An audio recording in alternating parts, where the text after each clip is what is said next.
This is now time number 3 recording this episode of this mock draft. And I gotta say, I don't know how yet. I genuinely have no idea, but somehow it's his fault. I'm on to you, Gute. What's up, everybody? Welcome to another episode of Lombardi Time Brews, where I'm your host, John Delray.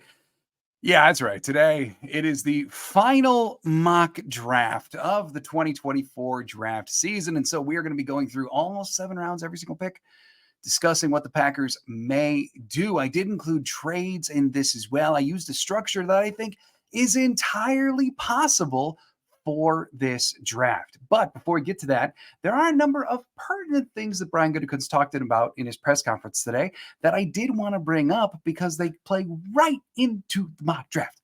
Before we get to that, though, today is my final mock draft before Thursday begins. But tomorrow, 5 o'clock Lambeau time here on the YouTube channel for Lombardi Time Brews, we are doing our first community mock draft. So if you want to have a say, if you want to turn out, have some fun, let's make some picks together. 5 o'clock Lambeau time tomorrow. Then Wednesday, our normal LTB live at 4 o'clock Lambeau time. And then Thursday, Friday, Saturday, every single pick, every single minute, every single second of the draft, just like last year, we will be here prioritizing all of your questions and comments, hanging out, talking about the draft and everything the Green Bay Packers might do. So let's discuss what Brian Gutekunst talked about at his pre-draft press conference that occurred just this morning.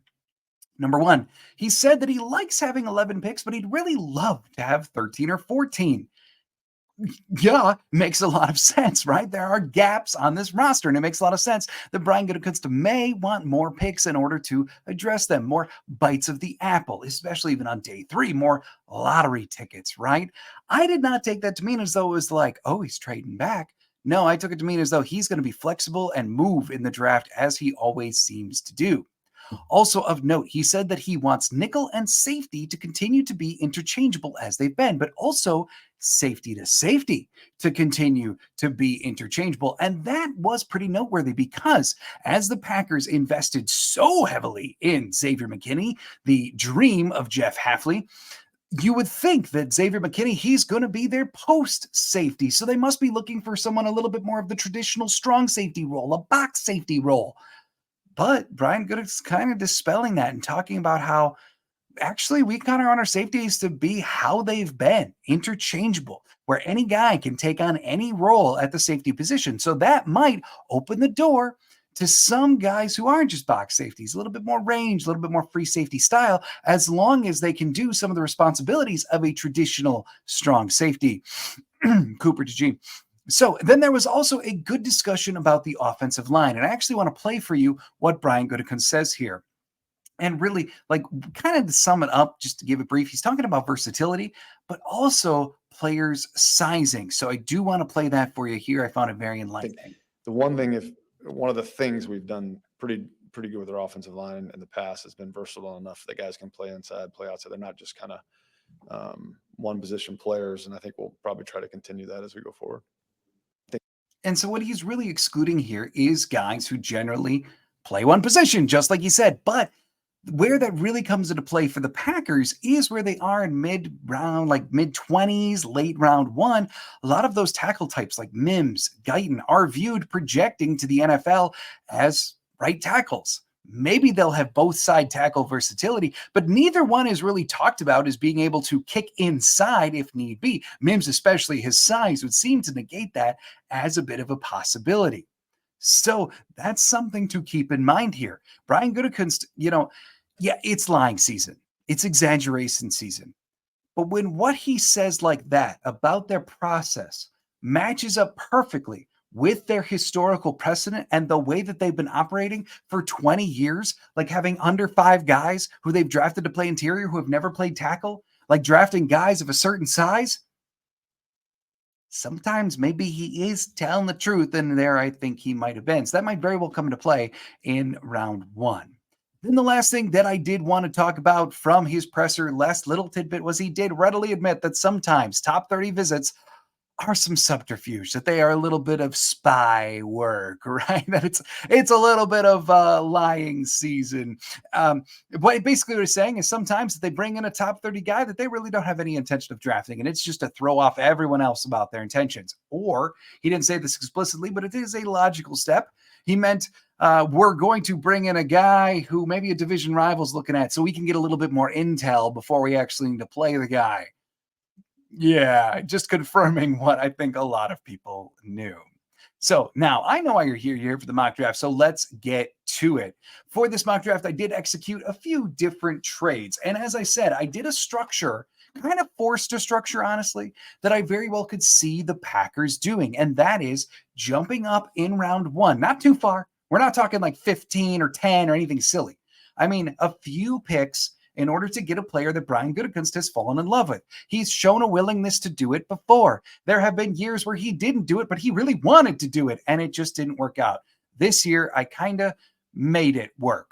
So the first trade that I did was with the Miami Dolphins, where the Packers gave up 25, 88, and 126. A pretty hefty haul. Frankly, maybe even an overpay for what I got back. But the Dolphins then gave 21 and 241. Especially if you look at the Rich Hill draft chart. Yeah, that is a little bit of an overpay. But given the way the round one works this year, especially with what some people are considering 5, maybe 6 quarterbacks can be drafted before the Packers go at 25, it may cost a little bit. But like I said, maybe later on in the draft, Gute falls back in order to recoup some of the value there. Like in round 2. I was approached by the Raiders in this mock draft simulation to give up 41 for 44 and 112. Pick up a 4th rounder just to move back 3 spots in round 2. Readily did that. And then later on in the draft, the Packers traded 169 to the Dallas Cowboys for 174 and 233. And I should note, too, that I used Pro Football Network's mock draft simulator. I've been liking it better lately than PFF's for 2 reasons. One, the teams approach you with trades. Now, the Dolphins, I sought that one out, but the others, they came to me. I really like that aspect of it. But then, 2, I think a lot of their, especially day 3 rankings, are a little bit more realistic. Even after PFF has done some updates, their day 3 stuff is still a little rough. You can get guys that are currently consensus, like round 3, round 4, still in round 6, round 7. And I didn't really want to do that. I wanted this to feel at least mostly realistic. So that we wound up with the draft then of 21, 44, 58, 91, 112, 174, 202, 219, 233, 245, and 255 for a 12-member draft class. And the picks that we wound up with are here. In round 1, pick 21, Cooper DeJean. Yeah, you may be sick of it. We'll get to it. 44, Chop Robinson. 58, Ruke Ohorhoro. 91, Roger Rosengarten. 112, Jonathan Brooks. 174, Hunter Nurzad. 202, Edifan Ulofashio. Sorry, they're tired. 219, Tip Ryman. 233, Dominique Hampton. 241, Tylen Grable. 245, Jordan McGee. And 255, Keaton Slovis. So without anything else, let's jump into the picks themselves at pick 21. Cooper DeJean. Yes, he of the 985 Raz. For this mock draft, I'm going to utilize a lot of Dane Brugler, his book, The Beast, what I consider to be the best draft guide out there. I know, or I've heard that some NFL scouts actually use it, which is pretty cool. But he's really become an authority on a lot of things draft. And so I thought that I would read his summaries for a lot of these picks. And so here's what he's got to say about DeJean. A 2-year starter at Iowa, DeJean was an inside-outside cornerback and defensive coordinator Phil Parker's zone-heavy scheme. He also saw snaps at safety and the Hawkeyes' hybrid cash position. After matching the school record with 3 pick sixes in 2022, he was recognized as the Big Ten's Tatum Woodson Defensive Back of the Year and the Rogers Dwight Return Specialist of the Year in 2023, despite his late-season leg injury.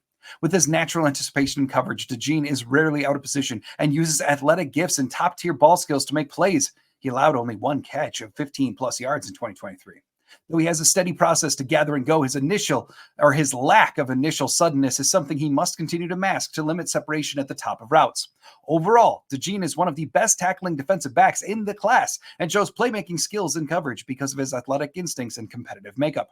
Along with an immediate special teams role as a returner and gunner, his NFL starter quality skill set fits interchangeably at cornerback, safety, or nickel. Remember how earlier I said that Brian Gutekunst was looking for guys that are interchangeable? And then Brugler says exactly interchangeable at corner, safety, and nickel. sometimes, like I get you may be sick of this, but I get you. Cooper DeJean is so polarizing in the Packer fan base. And part of that may just be because people are sick of hearing about him. Some people may believe that he's not going to be an outside corner because his man coverage isn't good enough. Or some people believe that he's just a perfect fit. And I got to say that that's kind of the camp that I find myself in. Because when I look at the Packers' options in round one, and I see potentially moving up in round one, if Brian Gutekunst falls in love with somebody, kind of makes sense that he may fall in love with someone who fits everything that they basically look for at multiple positions. So if the Green Bay Packers right now want to use their safeties interchangeably, a guy who can tackle incredibly well, a guy who still has the range of a free safety, a guy who's like the perfect complement for Xavier McKinney, Cooper DeJean could make a lot of sense.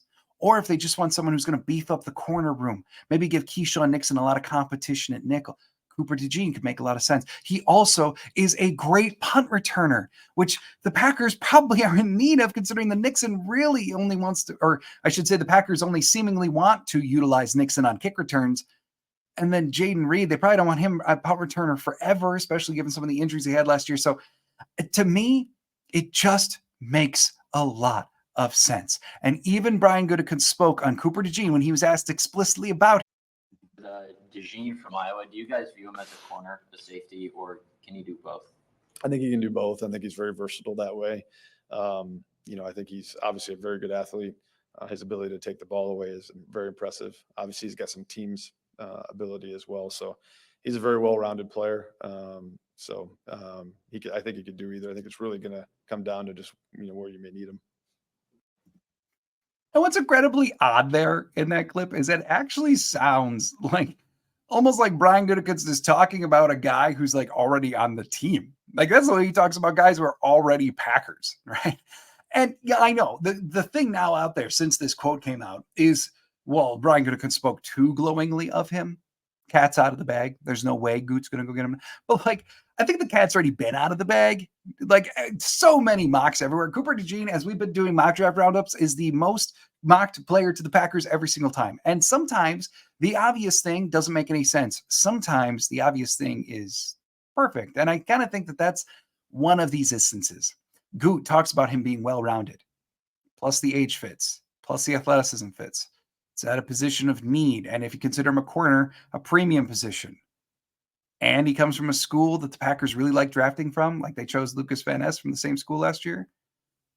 Sometimes it just makes sense.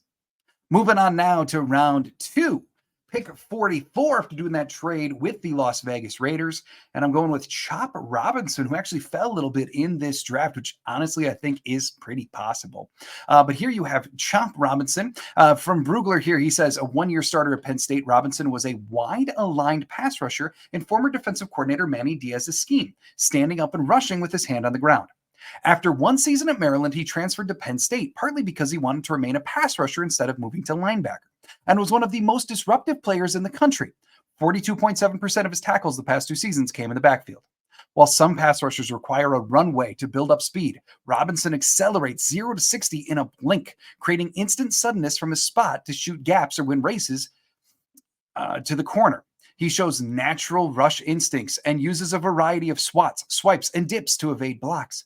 Although his counters need further development, he is a tougher run defender than expected, but he is slightly undersized and could use additional bulk to better match up with NFL blockers. Overall, Robinson needs to continue developing to prove he isn't a one-trick pony, but his first-step explosiveness and aggressive hands give him the potential to be the most dynamic pass rusher in this class. He is ideally suited as a wide nine defender who can be schemed across the front. The age fits, schemed across the front, explosive athletic traits. Really, one of the only things that doesn't fit here is the fact that he comes in at about 254 pounds. Generally speaking, the Green Bay Packers like their edge rushers to be like 260 plus, ideally like 265 plus. So Chop does fall a little bit underneath that. But in so many other ways, they look for as an edge rusher. And when I did the threshold videos a couple weeks ago, I talked about how with this new defense, with a more modern look at the NFL, maybe the Packers are willing to bend at that 265 requirement a little bit. Now that you're looking at a 4.3 instead of a 3.4, and especially for someone who can go 0 to 60 in a blink, it can make a lot of sense. One of the things that the Packers do prioritize at pass rusher, at edge rusher, is a quick first step, and Chop Robinson has amongst the best in this draft. Even as Mel Kiper Jr. noted with last year's selection, Lucas Van Ness is a great run defender. He does have pass rushing potential, no doubt about it, but he's not necessarily the kind of guy that you're going to expect to get 10 sacks year in and year out. Chop Robinson might become that kind of guy. Now, with the latter of the round 2 selections, we're looking at Ruke Ohorohoro out of Clemson.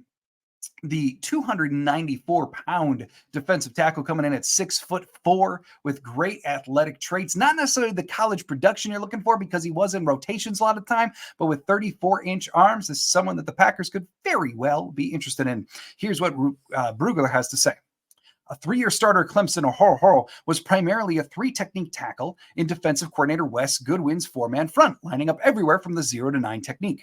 After not playing football until his junior year of high school, he showed gradual improvements each season in college, even if the stat sheet appears underwhelming.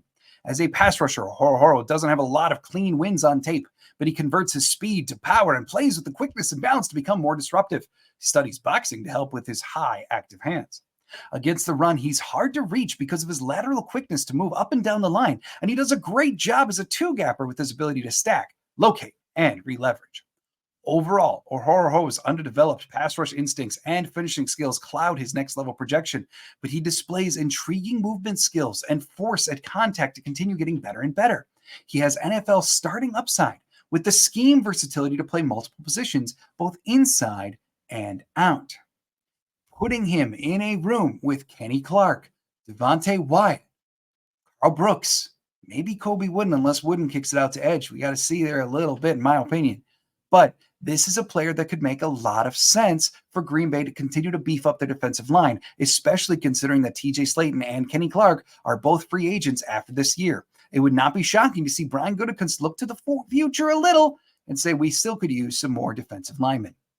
Next up in round 3, keep in mind we gave away 88 to the Dolphins, so now we're looking round 3, pick 91 for Roger Rosengarten, another player where the age just makes sense, as well as look at those athletic traits. Look at that size, 6'5", 308 pounds. That's like the ideal Packers tackle in a bunch of different ways. A 2-year starter at Washington, according to Brugler, Rosengarten secured the right tackle position in former offensive coordinator Ryan Grubb's zone-based scheme. After practicing as a left tackle his first 2 years on campus, he moved to the right side before the 2022 season when Michael Penix Jr. transferred to Seattle, so he could protect the lefty quarterback's blind side. In both the run game and pass pro, Rosengarten explodes out of his stance with enough quickness to find the correct angles and work his hands into correct position.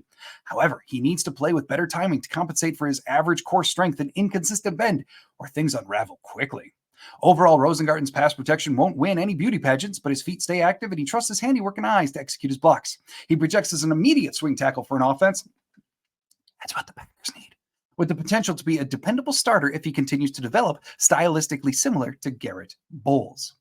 See, and this is part of the reason why I've been kind of down on round 1 offensive linemen, besides what Brian Gutekunst said today, because I think you could get a guy like Rosengarten, a guy like Javon Foster, a guy like Blake Fisher. There's a bunch in the mid-rounds who might fill the exact same role that one of those round 1 guys would this year.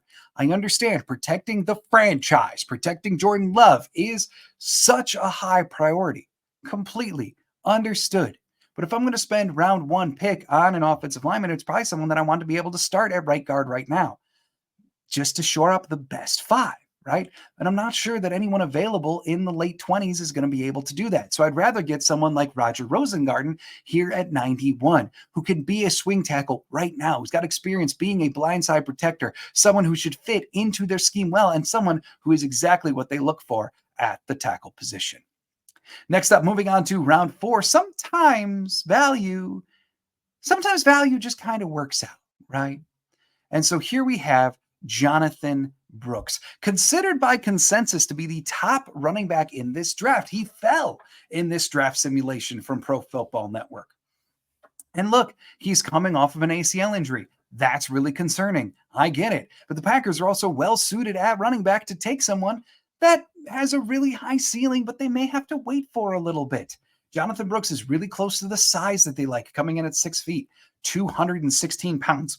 220 seems to be about the magic number that they just adore running backs at. 216, give him some cheese grits. He'll be all right. But here's what Brugler has to say. A one-year starter at Texas, Brooks emerges as the Longhorns' go-to back and head coach Steve Sarkisian's spread RPO offense. Like the Packers run, RPO aspect at least, which utilizes both zone and gap principles. After 2 years behind Bijan Robinson and Roshan Johnson, he put together an All-American level season in 2023 prior to suffering a torn ACL. He was ranked top 5 in the FBS and rushing at the top of his injury. Despite a wide gait and long legs, Brooks is a controlled, instinctive runner who forces missed tackles with his subtle ability to step up defenders and string together moves with timely, sharp cuts. He can be inconsistent in short yardage situations, but offers third down value with his promise as a blocker and natural pass catching traits. Overall, Brooks is a springy, balanced athlete with a feel for lane development and elusive traits to create his own yardage both at the line of scrimmage and on the second level. Stylistically, he reminds me of Kenyon Drake, although Brooks has much better vision and big play potential, assuming he returns to his pre-injury form. When you're a team with Emmanuel Wilson, A.J. Dillon, and Josh Jacobs already in the fold, it's okay to spend a mid-round selection on a great value, someone who may develop into being a great running back and the number one running back in this draft. So while Brooks may not be the heaviest contributor this year, he still very well might contribute. Don't get me wrong. But imagine a duo of Brooks and Jacobs moving together in future years. Something that the Green Bay offense can be, dare I say, even built around. Moving on now, there's a big gap because of the trades that I orchestrated. Now we're looking at pick 174 and Hunter Nourzad. This is a guy a lot of people agree could walk in this year and be a starting interior offensive lineman. What's that? A guy that you can get in the late rounds that may compete for being a starter right away? Why, that's what the Packers need at right guard. And here we have Hunter Nourzad, predominantly projected as a center, but he does have center guard kind of versatility. So I don't think it's a stretch at all to say. Plus, keep in mind basically the one interior offensive lineman depth that they have right now, unless Dillard does switch from tackle to guard, is Royce Newman. Oh, yeah, they could spend some capital here. So Hunter Nourzad, I think, in a lot of ways makes sense. With his 32-inch arms, he very much is an interior offensive lineman for Green Bay. Here's what Brugler had to say. A 2-year starter at Penn State, Nourzad kicked inside to center in former offensive coordinator Mike Yurch's multiple run scheme. After 4 years at Cornell, he transferred to State College and earned all Big Ten honors as a guard in 2022 before replacing Juice Scruggs at center in 2023. Nourzad is an analytical thinker when it comes to constructing and executing his blocks. He holds an Ivy League degree in engineering, relying on leverage and snatching hands to win in pass pro. Despite concerns about his core power, he is a strong run blocker and looks to aggressively finish. Overall, Nourzad might be this year's Tyler Beazes, as he lacks overwhelming strength or elite athleticism, but maximizes what he has with smarts, physicality, and well-schooled technique. He has center guard experience and should compete for starting reps as early as his rookie season. That's a potential Packer in these stages of the draft. Moving on now, and actually we're going to talk about a string of guys that I've talked about a little bit before. Next up at 202, as we are now in round 6, Edouard Ulofoshio, a 3-year starter at Washington. Ulofoshio played Mike linebacker and former defensive coordinator Chuck Morrell's 4-2-5 base scheme. Former walk-on, he earned a scholarship and overcame back-to-back major injuries before a career year in 2023, forcing NFL scouts to change his draft grade from priority free agent to draftable. Ulofoshio only knows one speed and bursts the ball with energy to hit anything with a pulse while keeping the missed tackles to a minimum. His last name means not afraid of war, which is exactly appropriate considering the way he attacks each snap. Overall, Ulofoshio might have a capped ceiling in the NFL, but he has overachieved at every level because of his football instincts and active play style. He has the all-in mentality of a core special teamer who can make a living covering kicks while competing for defensive snaps. You got Quay Walker, you've got Isaiah McDuffie. Is that the strongest group in the world? Not at all. And then it's probably the greatest weakness of this mock draft, the fact that we're waiting all the way till round 6 to wind up getting an inside linebacker, or an off-ball linebacker, I should say. But I will tell you, Edgerrin Cooper went in the early 30s of this mock draft, so I wasn't going to get him with our round 2 selection anyway. Plus other players such as like Trevin Wallace from Kentucky, who the Packers had in on a top 30 visit. He went even early or late round 2 in this mock. So sometimes the board just falls in a way that even one of your greatest needs just doesn't work out. And I fully would expect the Packers here to maybe, if they've got to draft Ulofoshio, then maybe then they would sign a free agent to help shore up the position. But I do very much expect that for the Packers base defense could very, very well be 4-2-5 and trot out McDuffie and Quay for the majority of snaps. And then you just need support players. One they've already gotten, Eric Wilson, but other support players like an Ula Fascio or even someone we're going to talk about in just a little bit. Would I have loved to get an off-ball linebacker earlier in this draft? Yes, 100%. This is just the way the board fell this time around. So now a string of players who I talked about in the day 3 prospects video I did not too long ago, guys who may very well fit what the Packers are looking for. Here is Tip Ryman from the University of Illinois. He goes from walk-on to captain. He's described as an old soul, the highest of character, a guy who just wants to get better to help his team. And here, now he's got a 9.92 RAS, 6'4", 271 pounds. It does seem like analysts, scout reviews, they're kind of split on whether he could be an H-back in the NFL or if he should just be a more traditional inline tight end. Illinois used him in that traditional inline tight end format as well as splitting him out wide at times. He's a guy with very sure hands, a guy where the vast majority of his catches last year went for either a first down or a touchdown. And he does have some kind of deceptive speed, even though it didn't always show up in film. By the way, the big thing here, he's renowned as one of the best blocking tight ends in this draft. That can help. Maybe they want him just to be a kind of a Mercedes Lewis type role. Maybe they want him to try H-back. Either way, it looks like he's got the speed to potentially be a lead blocker. It does make a lot of sense at this stage in the draft. Another round 6 selection, Dominique Hampton, 9.21 RAS. This is a guy who is a straight up fireball. Very, very handsy, very aggressive. He did play nickel in his past, so he fits what Brian Gutekunst was talking about, wanting safeties who played nickel and vice versa, etc., etc. But here you have a guy who's ultra athletic, very aggressive. He is a good tackler, but he does sometimes get over aggressive and miss some. The big concern with Hampton is sometimes he's over aggressive to where that handsy style where he was just kind of beating up on college kids. Well, now in the NFL, it might translate to penalties, especially if he's handsy when he gets beat on the route. But it does look like he's got the speed, he's got the athleticism to become a worthwhile contributor, especially for a day 3 selection. Then next, at pick 241, Tylen Grable, the tackle from Central Florida. This is a guy, some people project him to potentially even play center in the NFL, but he's a guy with 33-inch arms that may very well play tackle as well. Very good athleticism, didn't give up a single sack this year at the University of Central Florida. Like a few other prospects in this draft, he was late to football, but he's got size that the Packers would covet. He's got versatility that the Packers would covet. Makes a lot of sense for a round 7 selection. Then another one, this one picked 245, Jordan McGee, the linebacker from Temple, kind of joining up with Ula Fascio to be the new off-ball linebackers in Green Bay. 9.6 RAS. He's got the speed to match up coverage-wise with tight ends, other guys who might be coming at him up the seam. He also is renowned for his closing speed, being PFF's 4th best rated pass rushing off-ball linebacker this last season. Yeah, the weight is a little low for how Green Bay generally likes it. Their cutoff is generally around 230. They've dipped below before, but it looks to be about 230 with a preference at linebacker to be about 240. So, and McGee's been kind of 228 to 232 in this pre-draft process. He's known as a pretty good tackler, although at times his lack of play strength really comes into play, his lack of size, because there's at times where he's just kind of been thrown off a potential tackle attempt. Nonetheless, though, could make a lot of sense. And now we have pick 255, our final selection in this mock draft. Keaton Slovis, the quarterback out of BYU. He of the 9.34 RAS and the type of size that the Packers at quarterback coveted, 6'2", 223 pounds. He's also got a good amount of mobility, which would be a fun little wrinkle for the Packers. Kind of reminiscent of other day 3 quarterbacks the Packers have taken before. Very high character. I'm talking like back to the days of Matt Flynn, not necessarily the strongest arm, but very accurate in short spaces.